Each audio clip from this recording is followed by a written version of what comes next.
Hello student, मैं नीरज तिवारी आप सभी का गुरुकुल ऑनलाइन क्लासेस में स्वागत करता हूं। जैसा कि आप लोग हम पहले लेक्चर में पढ़े थे क्लास 12 के केमिस्ट्री में ठोस के बारे में, तो ठोस पढ़े थे कि ठोस वह पदार्थ होता है कि जो उसके कॉन्स्टिट्यूटिव पार्टिकल जो होते हैं या अयस्क कण होते हैं वो बहुत पास होते हैं, अर्थात में प्रबल आकर्षण बल पाया जाता है जिससे वह गति करने में असमर्थ होते हैं, जिसके कारण ही पदार्थ हमारा जो होता है ठोस होता है और कठोर होता है। इनमें गति करने की क्षमता नहीं होती है, बहुत पास होते हैं। इसी के कारण इनका जो ठोस होता है उसका आकृति और आकार क्या होता है, निश्चित होता है। तो हम लोगों को पढ़ना है क्रिस्टलीय ठोस के बारे में। तो क्रिस्टलीय ठोस क्या होता है? क्रिस्टलीय ठोस वह ठोस जिनमें अवयवी कण, तो अवयवी कण की बात की जाए कि अवयवी कण क्या होता है। अवयवी कण हमारा परमाणु हो सकता है, अणु हो सकता है और आयन हो सकता है।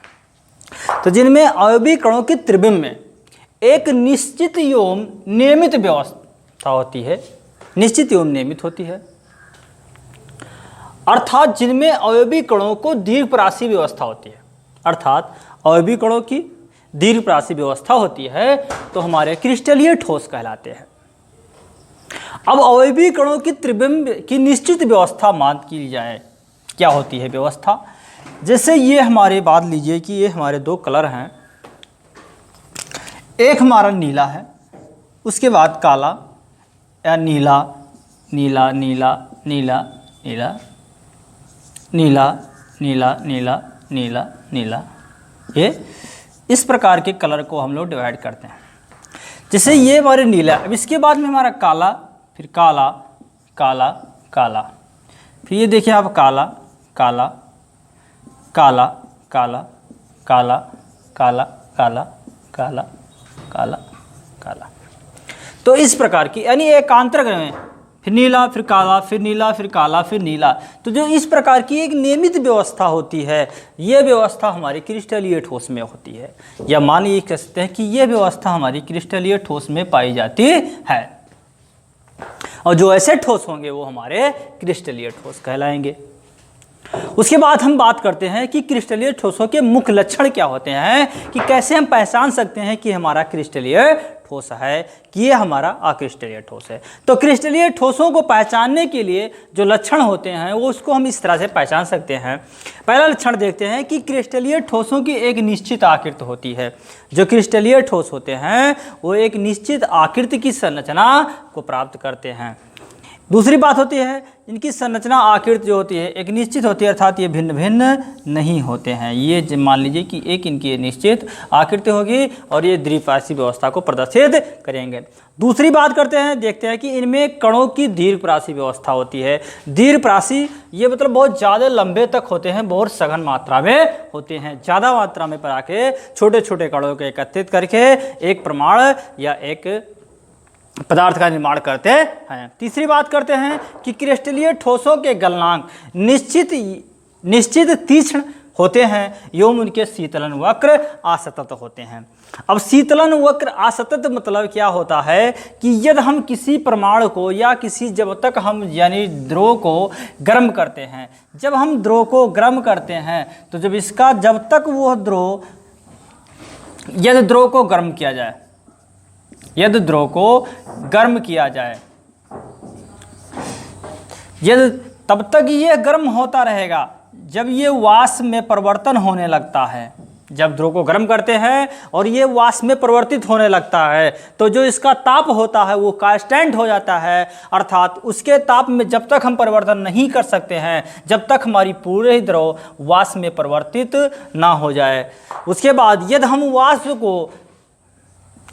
वाष्प को द्रव में परिवर्तित करना चाहें तो जब तक इसको ठंडा करेंगे, जब हम वाष्प को क्या करें, ठंडा करें, ठंडा करेंगे और जब तक फिर तब तक उस कंडीशन तक इसको हम ठंडा कर सकते हैं कि जब तक हमारी पूरी वाष्प द्रव में नहीं तब्दील हो जाएगी तब तक इसे ताप में परिवर्तन नहीं कर सकते हैं। इसीलिए जो क्रिस्टल ठोस होते हैं उनके गलनांक निश्चित तीक्ष्ण होते हैं एवं उनके शीतलन वक्र असतत होते हैं। असतत मतलब जो इनके वक्र होते हैं वो इस तरह से मान लीजिए ये होते हैं कि जैसे ये इस तरह से इनके वक्र होते हैं कि ऐसे फिर ऐसे लाएं, फिर इस तरह से इसके वक्र को प्राप्त किया जा सकता है कि इसकी जो वक्र वैल्यू होती है वो घटती और बढ़ती रहती है। जो ऐसे वक्र प्राप्त होते हैं वो असतत वक्र प्राप्त होते हैं, अर्थात जो इनका वक्र होता है वो असतत होता है। फिर क्रिस्टलीय ठोस के वास्तविक ठोस होते हैं। क्रिस्टलीय ठोस जो होता है वही हमारा वास्तविक ठोस होता है, क्योंकि इनकी जो आकृति और आयतन निश्चित होता है और ये कठोर होते हैं, इतनी आसानी से ये टूटते नहीं हैं। अगला टॉपिक है क्रिस्टलीय ठोस संपीड एवं कठोर एवं दृढ़ होते हैं। या जो क्रिस्टलीय ठोस होता है ये क्रिस्टलीय ठोस हमारा संपीड अर्थात इसमें पीड़ एंड इसको चोट सहने की जो क्रिस्टलीय होते हैं अर्थात उनको चोट सहने की क्षमता होती है। इनको थोड़ा सा चोट देने पर ये इतनी आसानी से विघटित नहीं होते हैं, ना ही टूटते हैं।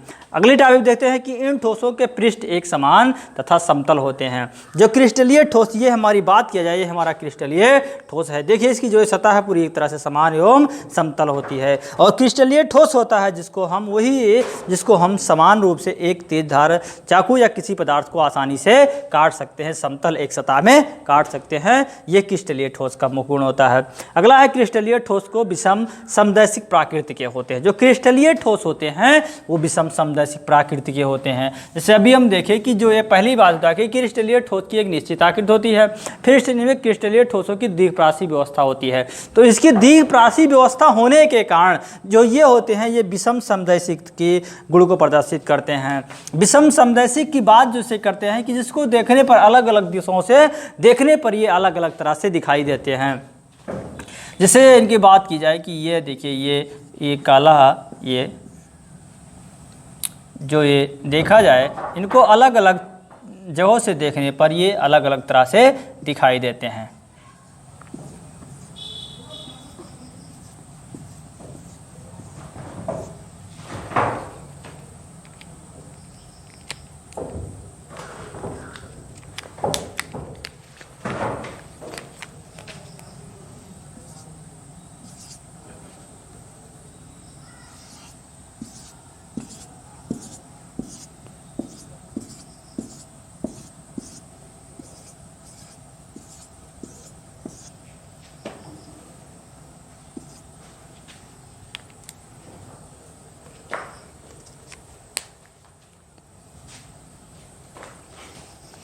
ये देखिए इधर मान लीजिए ये तो इसको हम इस एंगल से देखें,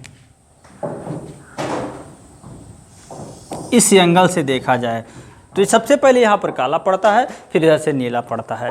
यदि इसको हम इस एंगल से देखें यहाँ तो यहाँ सबसे पहले नीला और आखिर में काला आता है, अर्थात इसको भिन्न भिन्न दिशाओं में देखने पर यदि इधर से देखें इधर से पहला नीला आता है, इधर से काला दिखाई देता है। तो जो इस प्रकार के देखें तो विषम स्थितियाँ भिन्न भिन्न दिशाओं से देखने पर ये अलग अलग तरह के दिखाई देते हैं। इसी कारण ये विषम समदैशिक प्रकृति को प्रदर्शित करते हैं। जैसे किसी मान लीजिए मेले में जब आप जाते हैं तो मेला में अलग अलग दिखाई तरह से देखने पर अलग अलग प्रकार के व्यक्ति दिखाई देते हैं। जैसे मेला में चाहे जैसे से आप देखेंगे विषम एक जैसे नहीं दिखाई देंगे, आपको भिन्न भिन्न तरह के दिखाई देंगे। इसी तरह से ये विषम समदैशिक प्रकृति के गुण को प्रदर्शित करते हैं। तो ये जो हमारी बात थी ये हम लोग पढ़े क्रिस्टलीय ठोस के बारे में, क्रिस्टलीय ठोस क्या होते हैं और क्रिस्टलीय ठोसों के कैसे क्या मुख्य लक्षण होते हैं, कैसे इनको हम पहचान सकते हैं कि ये हमारे क्रिस्टलीय ठोस हैं। अगली जो टॉपिक हम लोगों को पढ़ना है क्रिस्टलीय ठोसों के उपयोग। तो क्रिस्टलीय ठोसों का क्या उपयोग होता है, इसको हम किस तरह से उपयोग कर सकते हैं या किन किन चीज़ों के उपयोग के किन क्षेत्र में